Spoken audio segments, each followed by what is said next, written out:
Greetings, excellent people of YouTube land. Jex Russell of Cinebros Supreme here with a rare video. I know I don't make videos as much anymore, and the reason is simple. I have an 18-month-old son that I'm constantly running after. He's at that age now. He's running all over the place, reaching for everything. I gotta constantly watch him. So that keeps me busy. And also, our place is just a mess right now. Boxes. Boxes everywhere, boxes of toys, boxes of baby clothing. It's not camera friendly, let's just put it that way. So that's why tonight I am shooting at the radio station where I volunteer, a little more camera friendly. And the purpose of this video here is that I recently acquired a certain item at a local pawn shop, and I just had to share this with you. I'm pretty blown away by it, so I'm just gonna get right into it. And here it is, folks. This is the Deadly Beyond 11 movie collection, released by Mill Creek Entertainment in 2017. And that's how long I've been looking for this thing. Since 2017, it's been 3 years. Although this was originally released under the name Strange Things. Which now I understand why they changed the name, because it's just an obvious shameless cash-in towards the success of Stranger Things. So it's no surprise to me that they changed the name. I just wasn't aware. And the fact that it's an 11 movie collection too. 11? Like, could they make it more obvious? But yes, I'm happy to finally found it. When I saw this at the pawn shop, I was like, wait a minute, is this what I think it is? And yes, the movie listing is the same. So if you have the Strange Things box set, hold on to it, because it's probably worth a little bit now that it's been recalled. So yeah, I thought I'd just go through this real quick, because the selection here is interesting. I haven't watched any of these, but I'm very excited. I just haven't had the time, but some of these have my attention. And as you can see, the cover here doesn't have any pictures or visual aids, so to speak. There's a few descriptions which are helpful, but you know, I love pictures. So what I'm going to do here, I'm going to include the movie posters and artwork just to give you a little idea, because I'm old school, right? I come from the olden days of video stores when the cover box or artwork is all you had as a guide. You know, it was what drew you to that movie. It's what made you want to rent it, was that cover box. A little bit, you know, the description in the back, sure, but mostly that artwork. So this doesn't have that, so I'm gonna help you out with the visual aids. So I'm just gonna go read through these and give you an idea of what's on here. So let's start. 11 thrilling films with evil scientists, killer creatures, and alternate worlds. So here we go. The first 3 movies are by Columbia Pictures. The next 3 are by Crown International, and the rest is kind of a mixed bag of random stuff. So let's get right into it. First one is Pulse, starring Clive DeYoung, Roxanne Hart, Joey Lawrence, and Matthew Lawrence as well. And now this one I've been curious about for a while. I've had my eye on the Blu-ray, which was released also by Mill Creek. I discovered it last year, and I've been curious, but now I have it on here. It's not HD, sure, but at least I can watch it. So, brief story here. In today's world of modern conveniences, everything we rely on is run by electricity. But what happens if the power we take for granted turns against us? That's Pulse, released in 1988. Next up is Space Hunter, Adventures in the Forbidden Zone, released in 1983 and originally released in 3D. This was around the 80s 3D craze, in the early 80s, alongside Jaws 3D, Friday the 13th 3D, and Parasite, just to name a few. So Space Hunter stars Peter Strauss, Molly Ringwald, and Ernie Hudson, Mr. Winston Zeddemore himself. In the year 2136, Wolf, a wily salvage pilot and intergalactic bounty hunter, answers a distress signal on Terra 11 for a rescue mission to save 3 women. Alright, interesting. The next movie, we have Crow, released in 1983, starring Ken Marshall, Lizette Anthony, Freddie Jones, and Liam Neeson. Yeah, very early Liam Neeson role. Journey into a mystical time and place that belongs where extraordinary creatures of myth work their incredible magic and horrific Omnipotent beast is the ruler. Sorry if I'm struggling here. I just hosted 2 hours of radio. But yeah, Krull I've heard about. My buddy Lucas, actually, Lucas from Cosmic UHF here on YouTube. Check out that channel. He told me about Krull. He said it's kind of a mix of Star Wars and I'm trying to remember what else. Masters of the Universe, maybe? Something along those lines. So I'm very curious about Krull.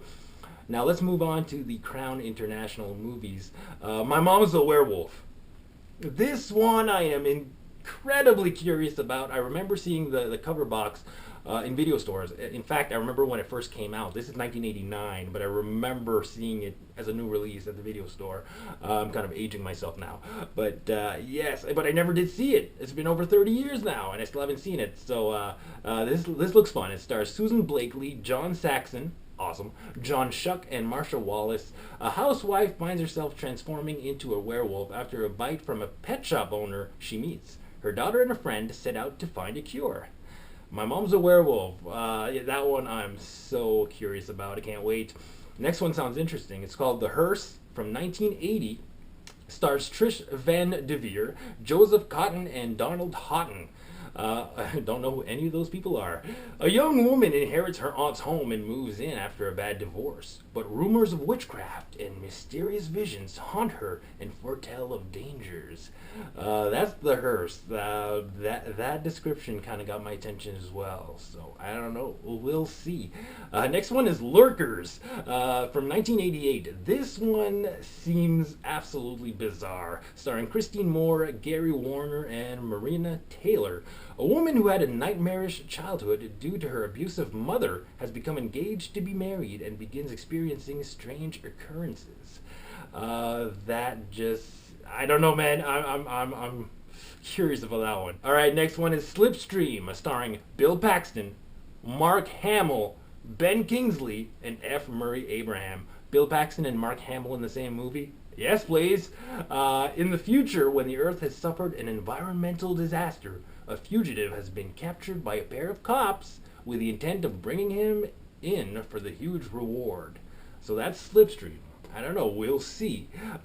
Next one is Mutant, also known as Night Shadows, from 1984, starring Bo Hopkins, Wings Hauser, and Jodie Medford. Again, don't know who any of those people are. Two traveling brothers arrive in a small town to find it missing citizens and discover a toxic waste spill is transforming them into bloodthirsty zombies. Man, alright. That one has me excited also. Warriors of the Wasteland is the next one, also known as The New Barbarians, from 1983, starring Fred Williamson, Timothy Brent, and George Eastman.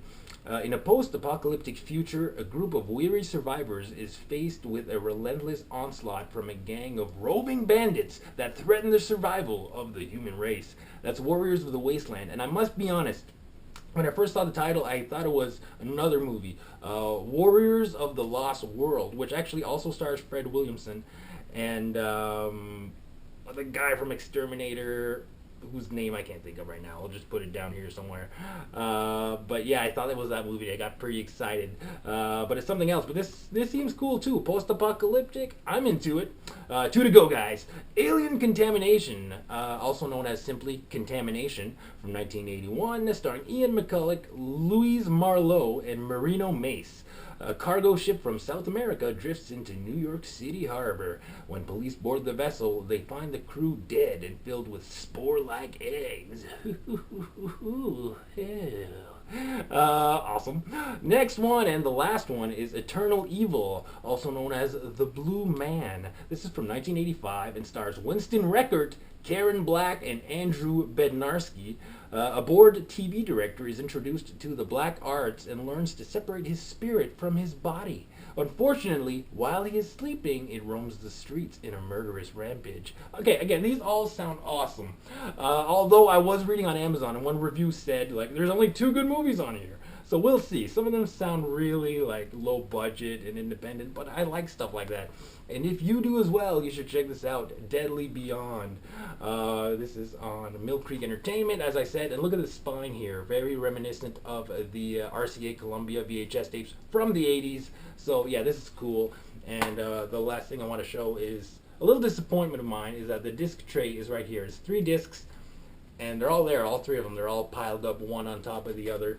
So I'm not a fan of that, but I mean, for the price I paid for it. Oh, I didn't mention, did I? $1. Found this at the pawn shop for $1, so I certainly am not going to complain about the small details. So yeah, Deadly Beyond, also known as Strange Things. I highly recommend you guys get this. It looks awesome. Again, I haven't watched anything. I haven't even popped it in, but I'll have to check what the menus look like, and I might just include them in here. And yeah, check it out, guys. Hope you guys enjoyed this video. It's been a while, so thank you for bearing with me. The air is extremely dry in this studio. I gotta mention it, so sorry. I'm very dry mouth. I apologize for that. It is so dry in here. So on that note, I'm gonna go drink some water. You guys stay hydrated as well. I can't talk. I'm so dry. So thanks again for tuning in, guys. Let me know. Let me know. Are you guys familiar with this set? Do you have it? Do you have the original Strange Things set? Have you seen any movies on here? Share it, guys. I want to start a discussion. Leave them down in the comment section. And on that, I'll see you next time on Cinebro Supreme. Ciao, baby!